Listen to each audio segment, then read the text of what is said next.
Hello friends of terrain building and welcome to another Middle-earth terrain building tutorial. Today the beacons of Gondor are lit.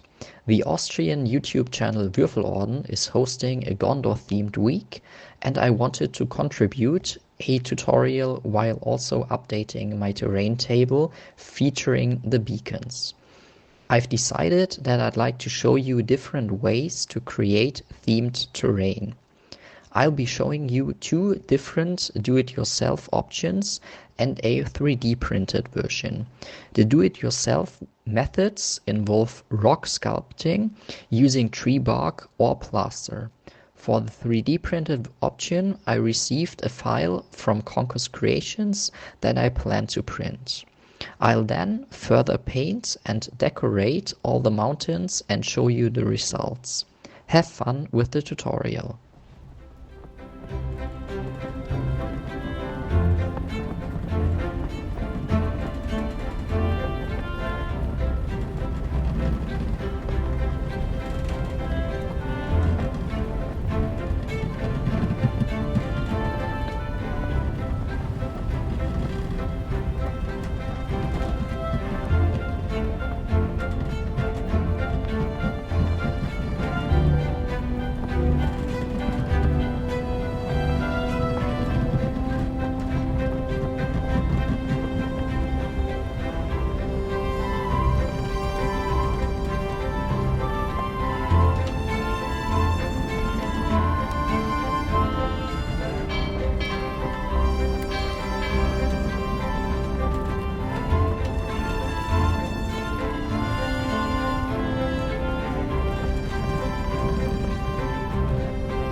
In addition to providing inspiration, this tutorial is also meant to show you the various ways you can build or acquire terrain on your own. It doesn't matter whether you enjoy building terrain a lot or just a little or maybe not. It doesn't matter whether you have a lot of materials and tools or not. There's an option for everyone to have terrain at home. The first option is the 3D printed version. You've already seen in the video how the mountain is printed, and later I'll paint it together with the others. For the do-it-yourself projects, here's the first beacon in Gondor. I built a pavilion using files from Slice and Slot. My idea for the new game table is that the beacons should also visualize the geographical route. So, from Minas Tirith and Pippin all the way to a small Rohan house, which will be placed next to the last beacon. This house is built using leftover parts from the GW Rohan set. In between, there will be tents serving as temporary shelters for the beacon guards. In addition to the printed version, there are also various options for creating rock textures. Here is my old version. It's construction foam sprayed around the block. The beacon on top is made from New Year's Eve firework sticks. In the video, however, I'd like to show you the designs using tree bark and plaster. For both design types, construction begins with a block of XPS foam, which is cut to size in the following steps.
As visual highlights, I received a few Gondor civilians from Zombicide, who are running around with torches. I have 8 of them, even though I won't need that many. I removed the shield from one of them because it fits better into my plan that way. And I've already painted this one, so I can show you better how it looks. They are very nice miniatures. They might be a little slimmer than other Gondor figures, but they are very nice and complement my plan perfectly. I'll paint a few more and place them by the beacons.